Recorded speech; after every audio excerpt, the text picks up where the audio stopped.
जी बहुत अच्छे सवाल हैं।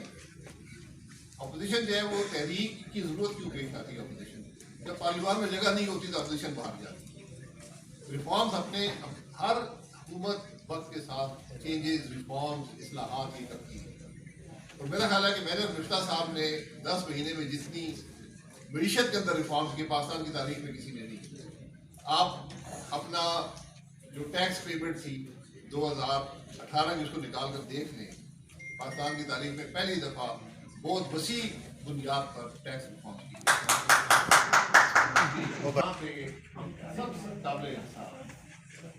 एहतसाब में ये IMF कह रहा है कि आपके तक एहतसाब का निज़ाम भी नाकाम है क्योंकि वो मखसूस मकासद के लिए इस्तेमाल किया जाता है।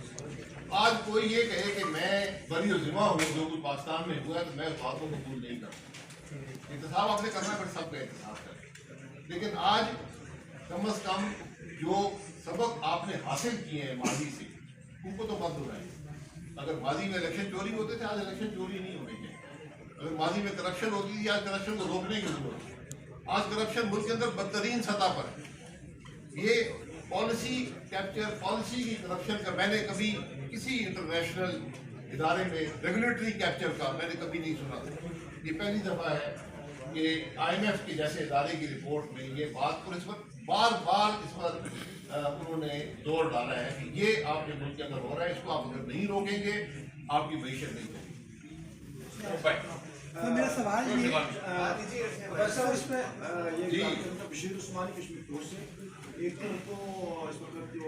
आप सबका होना चाहिए, लेकिन आप किस किस का एहतसाब करेंगे? आप बोल चलाएंगे एहतसाब ही करते रहेंगे। एहतसाब के इदारे के बारे में IMF ने आपको तो कह दिया है, एक इंडिपेंडेंट इदारे ने बता दिया है कि आपके एहतसाब की हालत क्या है। मियां नवाज शरीफ पॉलिटिकल लीडर हैं, उनकी मर्जी है जो बयान दें, उस बयान का वो दिफा खुद करेंगे या जो भी उन्होंने बात की। वो आज हुकूमत में है, उनके एहतसाब उनके हाथ में है। उनके पास 2 सूबों में हुकूमत है, वफाक में हुकूमत है, 2/3 अक्सरियत है। जो करना चाहे कर सकते हैं, उनकी जमात कर सकती है। कि बात की बात करेगा उससे हम बात करेंगे, जो आइन की बात करेगा उससे बात करेंगे। बात ये नहीं है कि किससे बात करनी है, कब करनी है। क्या हमारे अंदर कोई ये एहसास नहीं है कि मुल्क कहाँ पर जा रहा है? आपने 2 तरामीम किए, 2/3 आइनी तरामीम किए 2/3 अक्सरियत के साथ। उन आइनी तरामीम में मुझे पाकिस्तान के अवाम या मुल्क का कोई मुफाद बता दें। तो जब हम हमारी रवैया ये होगा, सोच ये होगी, तो ये रवैया सोच बदलने की ज़रूरत है। आज हमारा मुल्क मुश्किल है, मुल्क की बात करें। हम अपनी बात करते हैं, अपने इदारों की बात करते हैं, अपने मुफाद की बात करते हैं, अपनी कुर्सी की बात करते हैं। हम बात करते हैं कि किस तरह मज़ीद ताकत हासिल की जाए। इससे मुल्क नहीं चलता। सर 2 तरामीम कि आइनी तरामीम उस वक्त भी बात की, आज भी बात की। मैं ये सिर्फ पूछता हूँ कि आइनी तरामीम 2/3 अक्सरियत से की गई है।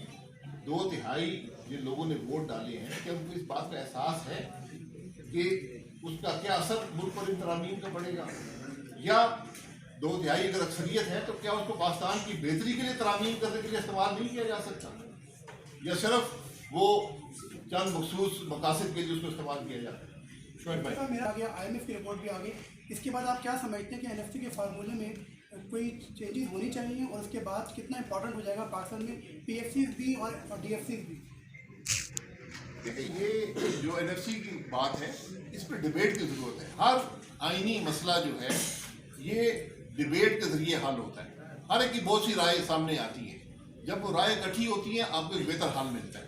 अगर आप डिबेट नहीं कराएंगे, ना उस फैसले की कोई ओनरशिप होती है, ना उसको कोई कबूल करता है, और ना वो बेहतर फैसला होता है। तो जो ये जमहूरी निज़ाम, पार्लिमानी निज़ाम की खूबसूरती होती है कि उसके अंदर हर एक की राय शामिल हो, मुल्क के अंदर एक वसी सतह की डिबेट हो, और फिर ये फैसले किए जाए कि रूल ऑफ लॉ कहाँ पर गया। ये बुनियादी बातें हैं जो हमें समझने की जरूरत है।